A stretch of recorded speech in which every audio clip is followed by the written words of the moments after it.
نبیلہ لطیف صاحبہ جرمنی سے یہ سوال کرتی ہیں کہ حضرت ابو ہریرہ رضی اللہ تعالیٰ عنہ کی ایک روایت ہے، حضرت صلی اللہ علیہ وسلم نے فرمایا جب تم بہشت کے باغوں میں جاؤ تو وہاں پھل کھاؤ۔ اچھا۔ پوچھا گیا یا رسول اللہ جنت کے باغ کیا ہیں؟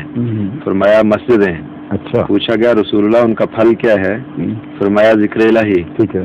حضور آپ کی خدمت میں گزارش یہ ہے کہ اگر جنت کے باغات سے مراد مساجد اور پھل سے مراد ذکر الہی ہے تو قرآن شریف میں یہ کیوں کہا گیا ہے کہ نیک اعمال کرنے والوں کو جنت میں داخل کیا جائے گا جہاں ان کو نرم ریشم کی پوشاکیں عطا ہوں گی اور جنت میں نہریں بہتی ہوں گی، زیتون کھجور وغیرہ جیسی نعمتوں کا بار بار ذکر آتا ہے، تو پھر اس سے کیا مراد ہے؟ بیچاری کو بہت معلوم ہوتا ہے، افسوس ہوا ہے یہ ذکر الہی کہتے ہیں جیسی جیسے بن پڑی یہاں تو کر لیا، آگے جا کے ذکر الہی سامنے آنا تو پھر تو انداز سوال کا یہ ہے کہ تمہارے گئے جنت میں سب ختم ہے، ذکر الہی وہاں بھی کروایا جائے گا۔ ویسی بات کی نٹھے موت تو تب موت کھڑی بھائی، ذکر الہی سے بھاگنے والے کو جنت ہی نہیں ملنی۔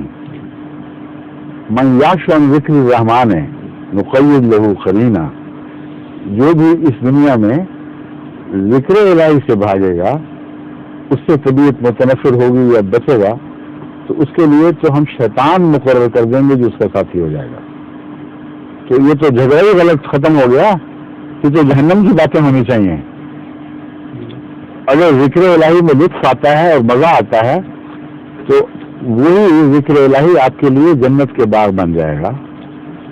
اور حضرت صلی اللہ علیہ وسلم نے ہم پر بہت احسان فرمایا یہ وضاحت فرما کے کہ جس قسم کی ظاہری جنت کی تم تمنائیں لیے بیٹھے ہو وہ صرف ایک قسم کے روحانی مضامین کا بیان ہے، اور جہاں تک لطف کا تعلق ہے یہ قطعی بات ہے کہ خواہ وہ مسجدیں ہوں جنت کی یا ذکر الہی ہوں ان مسجدوں کے، ان کا لطف جنت کے باغات سے جس کو تم یہاں دنیا کے باغات سمجھتے ہو ان سے بہت زیادہ بڑھ کر ہوگا، اور بہت زیادہ احساس ہوگا لطف کا۔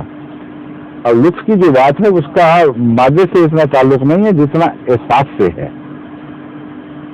آپ کا شعور لطف کا فیصلہ کرتا ہے۔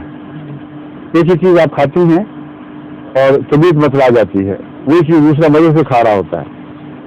اس لیے یہ جو آخری شکل میں احساس ہے یہ پلسز کا نام ہے، یعنی لہروں کا نام ہے جو دماغ میں برقی لہریں چلتی ہیں، تو روحوں کی لہریں ان کے ساتھ ٹیون کر جائیں گی ذکر الہی کے ساتھ، اور وہاں ذکر الہی کا وہ لوگ فائدہ کہ یہاں آپ تصور بھی نہیں کر سکتے۔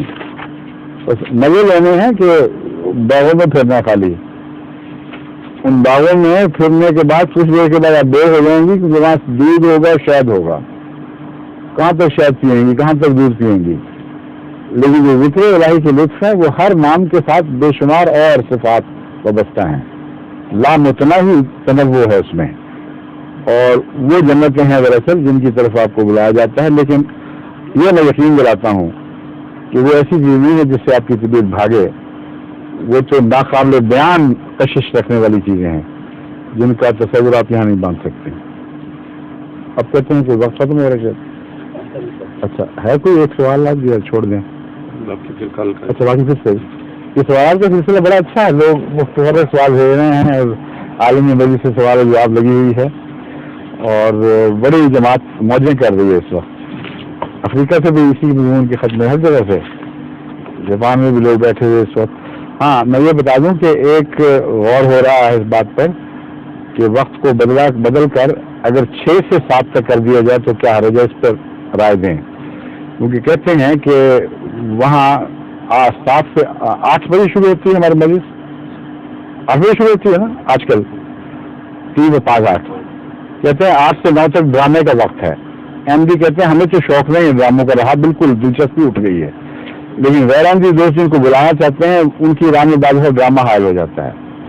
تو میں نے متبادل غور کیا ہے، مشورہ بھی کیا جسوال بھائیوں سے، تو ان کا خیال ہے کہ اگر 6 سے 7 تک آئندہ کر دیا جائے تو وہ کوئی حرج نہیں، ہمارے لحاظ سے مناسب ہے، اس پر بھی غور کر کے مشورہ دیں۔ اچھا السلام علیکم، خدا حافظ، فی امان اللہ، اللہ کی حفاظت۔ ظہور مہدی آخر